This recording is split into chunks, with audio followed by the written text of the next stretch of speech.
एक बार श्री पंडरीनाथ भगवान को शयन करा करके पुजारी जी चले गए और श्री पुजारी जी जैसे ही नेत्र बंद करके सोए तो उनको क्या दिखा कि ठाकुर जी को मंदिर में शयन करा के आए, कंबल उड़ा के आए, और पुजारी जी के सोते ही नेत्र में स्वप्न क्या आया, ठाकुर जी ने अपना कंबल हटा दिया और पांव में घुंघरू बांध करके, अपने पैरों में घुंघरू बांध करके और हाथ में करताल लेकर के श्री पंडरीनाथ भगवान नृत्य कर रहे हैं, गा रहे हैं। रुक्मणी जी बैठ करके मृदंग बजा रही हैं, ज्ञानोबा तुकाराम, ज्ञानोबा तुकाराम, ज्ञानोबा तुकाराम।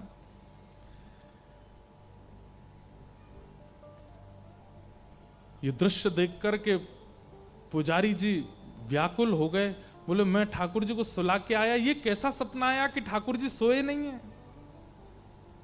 दौड़ करके गए और मंदिर में जाकर के धीमे से भीतर गर्भगृह के अंदर झांक करके देखा तो वहां यही दृश्य दिखा। श्री पंडरीनाथ भगवान हाथ में करताल लिए, मंजीरा लिए, ज्ञानोबा तुकाराम, ज्ञानोबा नृत्य कर रहे थे। रुक्मणी जी मृदंग बजा रही हैं और श्री ठाकुर जी नृत्य कर रहे हैं।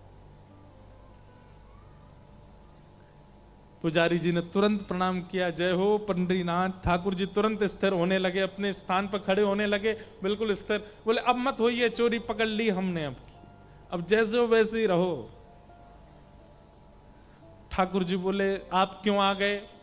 बोले क्योंकि हमको स्वप्न में दिख रहा था कि आप सो नहीं रहे हो, आप नाच रहे हो, पूरे दिन आप खड़े रहते हो, लोग बाग आपके दर्शन करते हैं, और रात को भी आप सोते नहीं हो, क्या कीर्तन कर रहे हो आप? और कीर्तन तो ठाकुर के नाम का होता है, ये ज्ञानदेव तुकाराम, ज्ञानोबा तुकाराम, भक्तों के नाम का कीर्तन क्यों कर रहे हो आप, वो भी अर्धरात्रि को?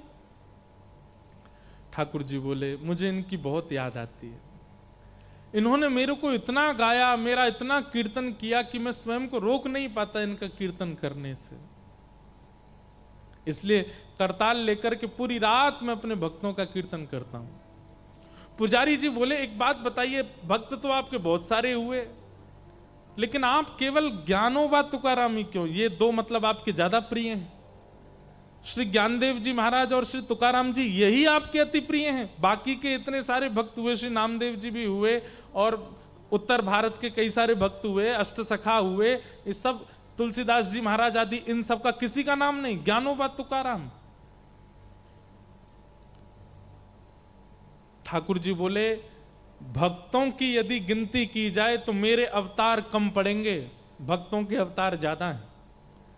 इतने सारे भक्त हैं कि सबका नाम एक साथ गाना मेरे लिए संभव नहीं, इसलिए हम क्या करते हैं, बोले एक भक्त तो है आदि भक्त और एक भक्त है अंत भक्त। आदि भक्त कौन? श्री ज्ञानदेव जी महाराज।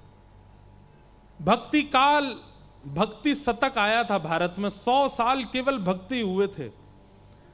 भक्ति शतक के सबसे पहले भक्त हैं श्री ज्ञानेश्वर माउली, इसलिए ठाकुर जी कहते हैं पहला नाम मैं उनका लेता हूं। और श्री भक्ति शतक के सबसे विश्राम के भक्त हैं श्री तुकाराम जी महाराज। छत्रपति शिवाजी महाराज के समय पर तुकाराम जी महाराज। तो ये 100 साल की जो भक्ति काल आया था उसमें प्रथम हुए श्री ज्ञानदेव जी, दूसरे हुए, अंतिम हुए श्री तुकार। इसलिए हम इन दोनों का नाम बोलते हैं। इस बीच में जितने भक्त हैं सबको, सबके नाम अपने आप उच्चारित हो जाते हैं, इसलिए ज्ञानोबा तुकाराम। पुजारी जी इतने प्रसन्न हो गए, बोले जय जय, आप विश्राम करो। बोले कल से हम नियम लागू करवा देंगे, जय जय राम कृष्ण हरि तो कीर्तन होगा ही, और साथ में ज्ञानोबा तुकाराम, ज्ञानोबा तुकाराम ये कीर्तन भी होगा।